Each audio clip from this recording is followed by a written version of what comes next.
Some things were never meant to be heard.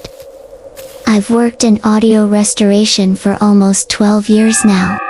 Mostly old museum tapes, forgotten interviews, even military debriefings. It's not glamorous. I sit in a dark studio, scrubbing static out of dead people's voices. But earlier this year, I got a gig that, well, I haven't been the same since.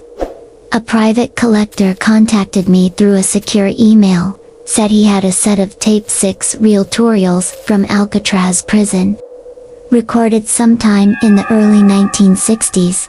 You're not gonna find these in any archive, he told me. They were confiscated before the prison shut down, totally unreleased. He wouldn't tell me how he got them. Honestly, I didn't care.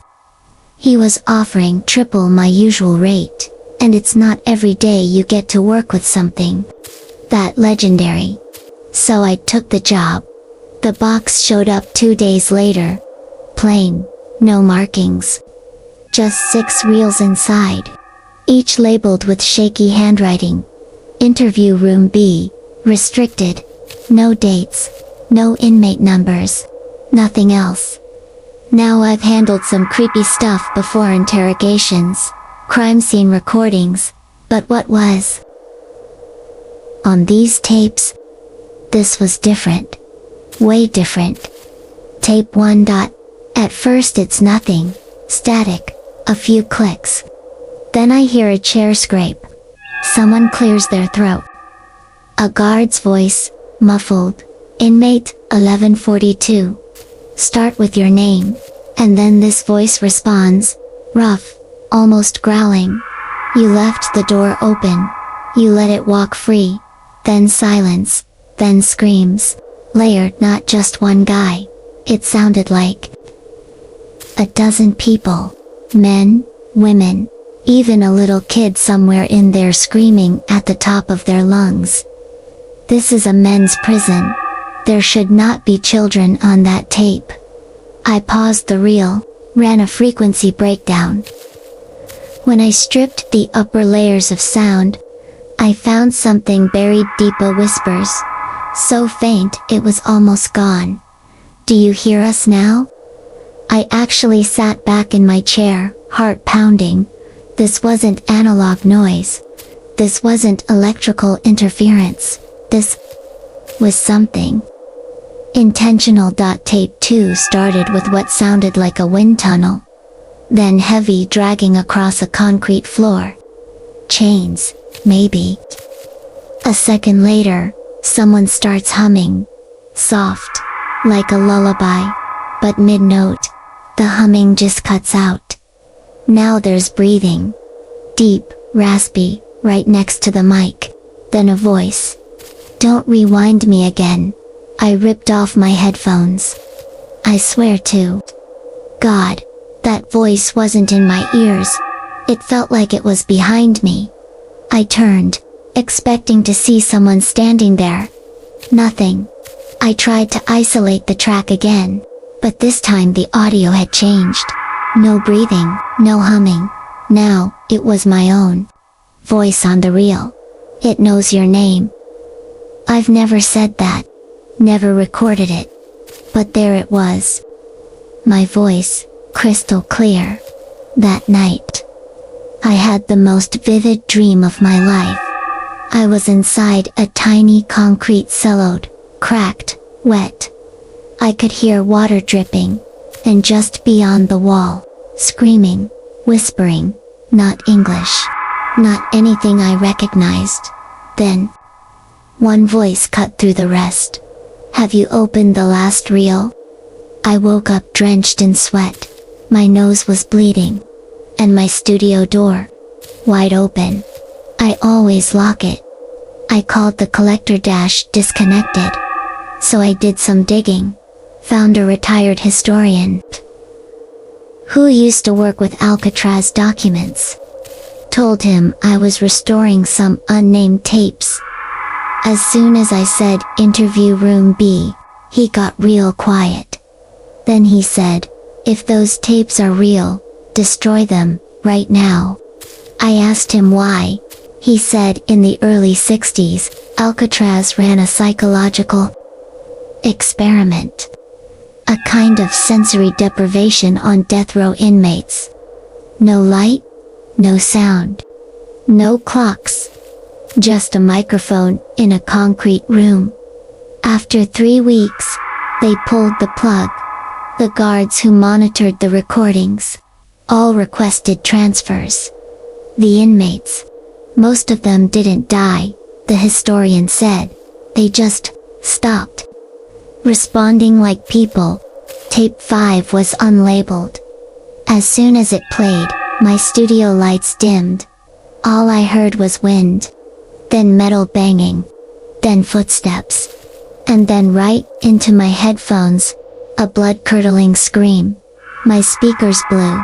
Smoke came out of my monitor. My audio software crashed, but not before one final waveform loaded on screen. It glitched out, but for a moment, it showed a single word, over and over again: fears. All caps, fears, fears, fears. I grabbed the reel. It had melted, literally, like it had been under a heat lamp, and scratched into the plastic casing. Barely visible was a sentence. You heard us.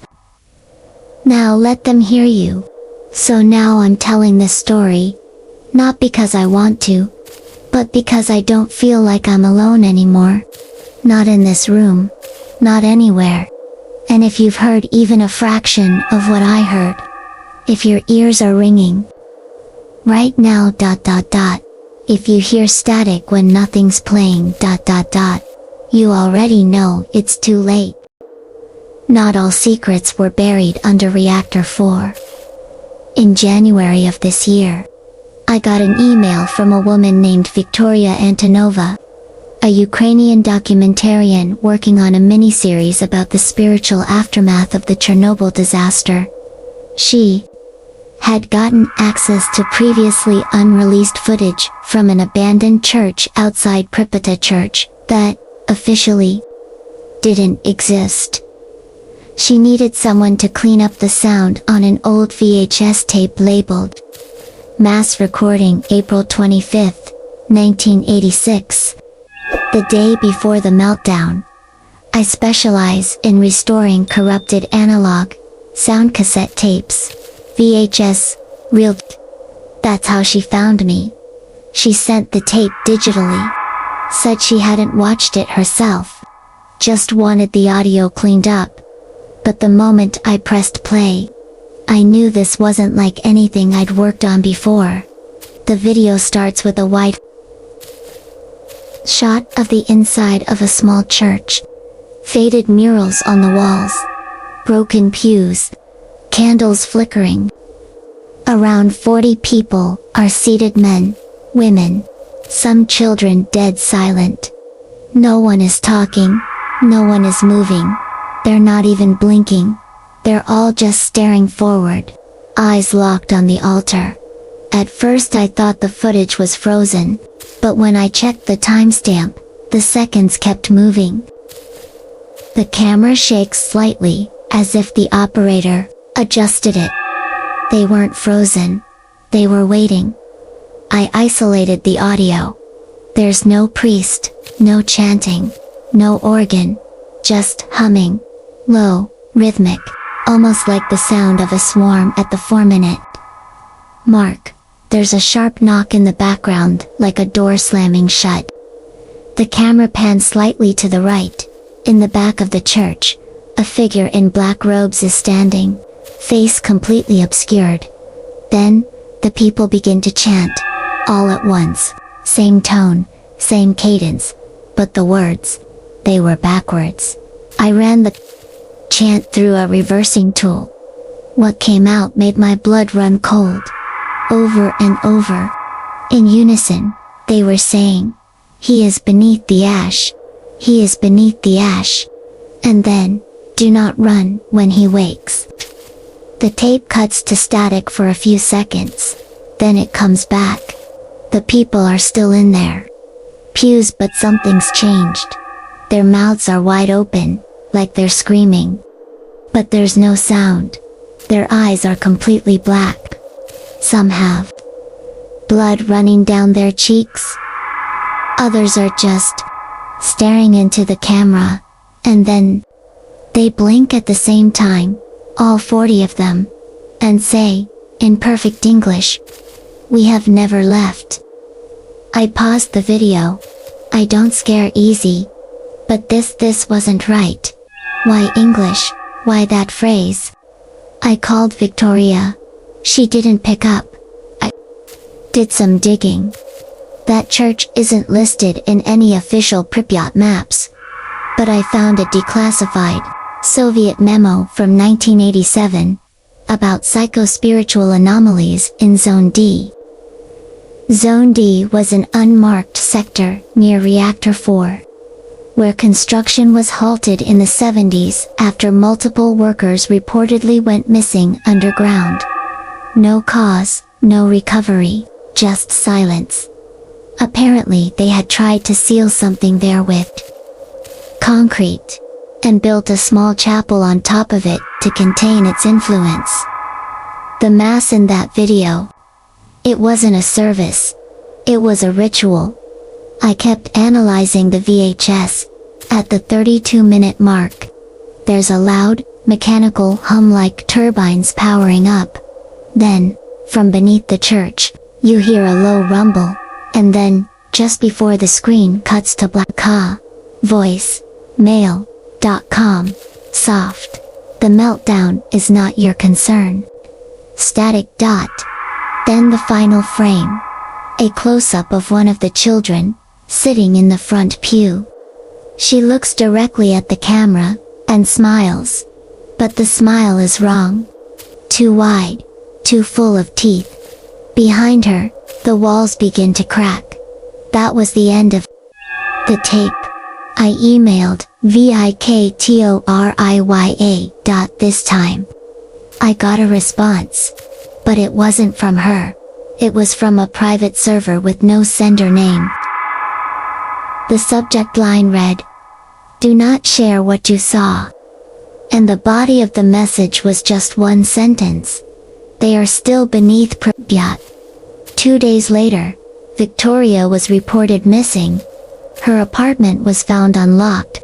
Her hard drive smashed, the only thing left behind, a VHS shell. Empty. Now here's where it gets worse. Since watching that tape, I've been hearing a sound at 2:46 a.m. every night. A low chant, sometimes in the hallway, sometimes under my bed, and sometimes inside my own recordings. I've tested it. Played backroom silence. And every time, beneath the hiss, I hear, "Do not run when he wakes." I've told no one else about this. But if you're hearing strange things lately, if static seems to whisper, if your power flickers when you sleep, maybe you've already been marked. Some lights were never meant to be relit. A few months ago, I took a solo trip to Scotland to film for my travel horror vlog. Nothing fancy, abandoned castles, haunted bridges, misty cemeteries. My usual low budget, high creep kind of stuff. But one place had been on my radar for years. The Flannan Isles Lighthouse on Elan Moray, in Eten Dulbai. 3 lighthouse keepers vanished from there without a trace.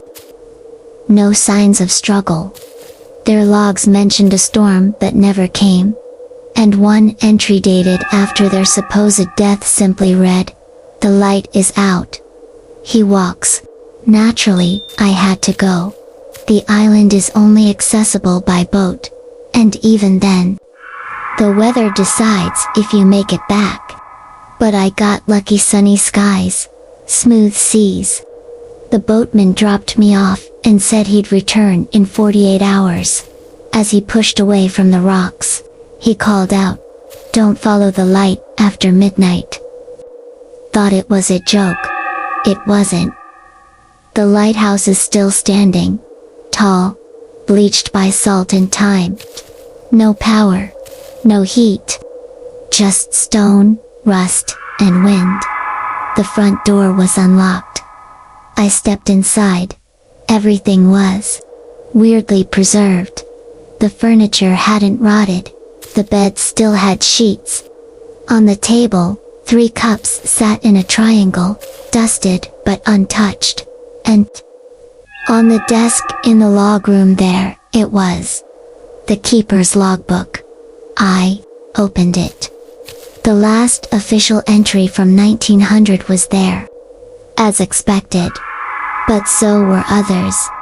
Entries dated 1963, 1982, even 22, all written in the exact same handwriting, all signed by the same name.